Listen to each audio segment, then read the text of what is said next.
Assalamualaikum warahmatullahi wabarakatuh. Halo Sobat Ropel Mania, berjumpa lagi dengan Lesmana Bird Farm. Pada kesempatan kali ini saya akan berbagi pengalaman dalam membedakan trucuk jantan dan betina, baik yang masih anakan atau yang sudah dewasa, dilihat dari segi fisiknya. Simak terus selengkapnya. Oke, buat teman-teman, cara ini bisa teman-teman terapkan ketika teman-teman itu mau beli burung baik di omyokan atau burung yang sudah jadi ya, supaya teman-teman itu tidak salah pilih dan tidak kecewa di belakangnya.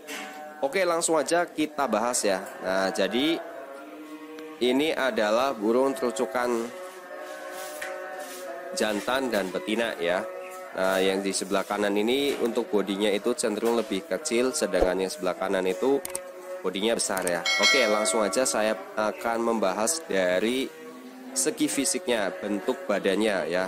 Oke, untuk dari besar badan ya, besar badan untuk trucukan jantan itu lebih besar ya, sedangkan trucuk betina itu lebih kecil. Nah, kemudian untuk panjang badannya nih.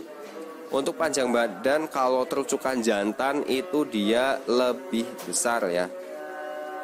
Kemudian kita lihat dari panjang badannya. Untuk badan dari trucuk jantan itu lebih panjang ya, sedangkan trucukan betina itu lebih pendek atau cenderung membulat ya. Kemudian dari kepalanya juga demikian ya. Yang jantan itu dia lebih besar, sedangkan yang betina itu lebih kecil. Kemudian yang kedua kita lihat dari paruhnya ya.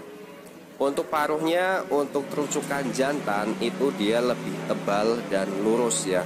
Nah, sedangkan betina itu cenderung lebih tipis dan panjang serta melengkung ya. Itu pengalaman saya teman-teman. Nah, teman-teman bisa amati aja nih, ada dua burung trucukan ini ya. Teman-teman lihat. Nah, ini yang kecil itu dia paruhnya itu dia cenderung lebih panjang dan melengkung ya. Tapi kalau yang sebelah kiri itu dia lebih tebal dan pendek ya, tidak sepanjang yang trucukan betina. Nah, perlu diketahui ya, misalnya kalau di omyokan itu trucukannya itu semuanya kecil ya. Memang ada trucukan itu kan ada yang bodinya besar dan ada bodi yang kecil ya. Kalau di daerah panas itu trucukannya cenderung kecil-kecil ya. Nah, untuk membedakan trucukan jantan dengan bodi yang kecil itu teman-teman itu bisa dilihat dari paruhnya ya. Kalau untuk trucukan jantan dengan bodi kecil itu paruhnya itu lebih besar dan lurus ya. Nah, sedangkan kalau yang betina itu dia lebih tipis kemudian melengkung kayak gitu. Untuk itu kalau teman-teman di omyokan ada trucukannya semuanya kecil gitu. Kalau di daerah yang misalnya berasal dari daerah hutan yang lebat, biasanya trucukannya itu besar-besar dan itu mudah dibedakan ya, mana yang jantan dan mana yang betina.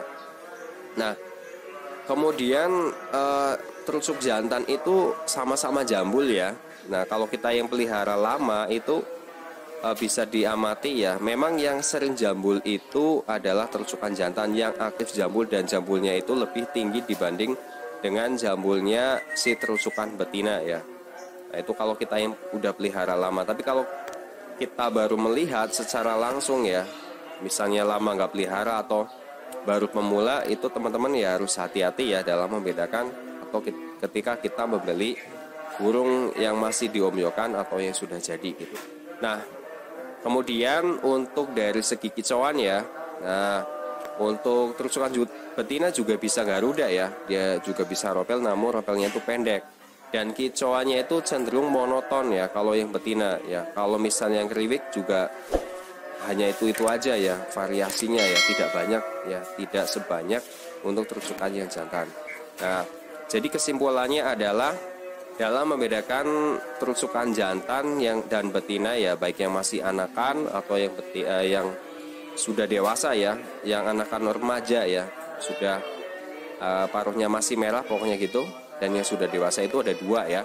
Yang pertama dilihat dari postur badannya ya. Kalau badannya besar dia bisa mengarah ke jantan, dan kemudian diiringi lagi dengan paruhnya ya. Yang kedua itu paruhnya kalau yang jantan itu cenderung lebih tebal ya atau lebih besar dan lurus ya. Nah, sedangkan kalau yang betina itu dia cenderung lebih panjang dan melengkung ya. Kemudian tipis juga lebih kecil ya dibandingkan dengan yang jantan. Nah, jadi kunci patokan utama itu ada dua ya teman-teman, yang bisa teman-teman praktekkan ya. Oke, gitu aja ya informasinya. Apabila ada pertanyaan, silakan disampaikan pada kolom komentar. Terima kasih perhatiannya. Assalamualaikum warahmatullahi wabarakatuh.